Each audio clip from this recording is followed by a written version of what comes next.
Na-announce na nga ang All-NBA teams for the 2020-2021 NBA season. At ito ang mga players na kinoconsider ng media as the best 15 players ng taon. This year, the first team All-NBA ay sila Steph Curry, Luka Doncic, Kawhi Leonard, Giannis Antetokounmpo at ang season MVP na si Nikola Jokic. Chris Paul, Lillard, LeBron, Julius Randle at Joel Embiid rounds up the second team at sila Bradley Beal, Jimmy Butler, Paul George, Rudy Gobert at Kyrie Irving naman para sa third team All-NBA. Si LeBron James ang may hawak ng record for the most All-NBA team selections with 17 at si Chris Paul naman ay second among all active players with his 10 selections. May mga first-timer din ngayong season na sila Bradley Beal at si Julius Randle. Since 15 players lang ang napipili for the All-NBA team, madaming deserving players na hindi napapasama dito. Pero bago natin pag-usapan ng mga snubs this season, paano nga ba pinipili ang All-NBA team? The All-NBA team is selected by a global panel of 100 sports writers and broadcasters. May 5 points ang kada player kapag naboto sila sa first team, 3 points for each vote for the second team, at 1 point naman para sa third team votes. Napili ang mga voters ng 2 guards, 2 forwards at 1 center at binabase nila to sa posisyon na nilalaro ng player regularly throughout the season. Whoever gets the most total points for each position, sila ang mapupunta sa first team and so on. Medyo nagkakaroon ng kaguluhan tong system na to, lalo na kung iba-ibang positions ang nilalaroan ng player. Noong 2016, nakakuha si Draymond Green ng votes para sa forward at center positions. At kahit mas mataas ang total points na nakuha niya kesa sa first team center noon na si DeAndre Jordan, sa second team All-NBA pa din ang bagsak niya as a forward kasi mas madami siyang nakuhang votes for the forward position. Nangyari din to kay Chris Middleton noong 2020.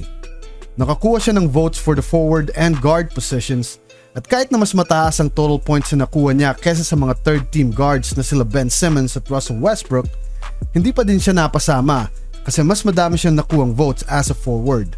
So madami talagang nalalampasan ng mga deserving players based sa system na to. Pero bago tayo maglista ng mga players that were snubbed for the All-NBA teams, we have to consider first if there are any players on the current teams na pwedeng palitan or are less deserving than the others. With that being said, here are the 3 players that we think deserve the spot on the All-NBA teams. Devin Booker.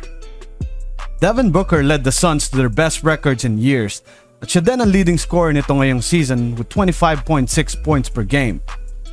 Na-snub na siya last year despite leading his team to an 8-0 record nung NBA bubble, but it was understandable kasi nga hindi nakapasok sa playoffs ang team niya. Pero ngayon, the Suns have the second seed sa Western Conference and are currently in the Western Conference Finals with Booker and second team guard Chris Paul leading the way. Nakakuha si Booker ng 21 total points sa voting, 9 points for second team votes, at 12 points naman para sa third team votes. Devin Booker should have made at least third team All-NBA in place of Jimmy Butler. Jimmy Butler and the Heat did not have a good season in general as compared to the Suns.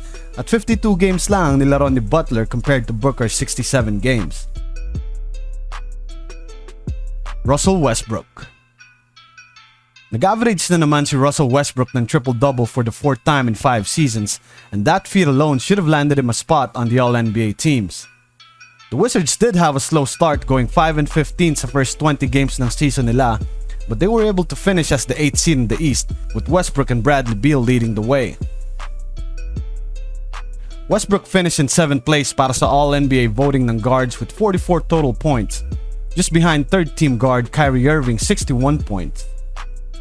The Brooklyn Nets had a great season and the media had to put at least one of the Nets' big 3 sa All-NBA team and they decided to go with Kyrie Irving. Nangyari lang that this was all in the expense of Russell Westbrook not making the cut. Russell Westbrook was putting up big numbers consistently throughout the season at deserving talaga siya na mapasama sa All-NBA team kahit na hindi si Kyrie Irving ang palitan niya. But again, the media has the final say sa votes and Russell Westbrook isn't really friends with the media. Jason Tatum. Wala nang mas deserving pa sa spot sa All-NBA team besides Jason Tatum. He leads the Boston Celtics in points, minutes, player efficiency rating at win shares among others, but it still wasn't enough for a spot on the All-NBA teams. He scored at least 30 points in 20 games this season and had a 60-point game noong April. He carried most of the load for the Celtics but still finished in 7th place of voting behind Paul George. Mas mataas ang player efficiency rating at win shares ni Tatum kesa kay Paul George and leads him in most statistical categories, pero somehow, the media decided that George had a better season than Tatum. Hindi natin alam kung paano nagde-decide ang media para sa mga votes nila. But we all know that something has to be changed kung every season na lang may mga ganitong issues. At the end of the day, mas mahalaga pa din sa players ang championships kesa sa individual awards. But the amount of disrespect that the players are getting from the media can really have an effect on them. Sino sa tingin nyo ang iba pang mga players na dapat napasama sa All-NBA teams? Let us know your thoughts in the comments below and please subscribe to the channel for more NBA content.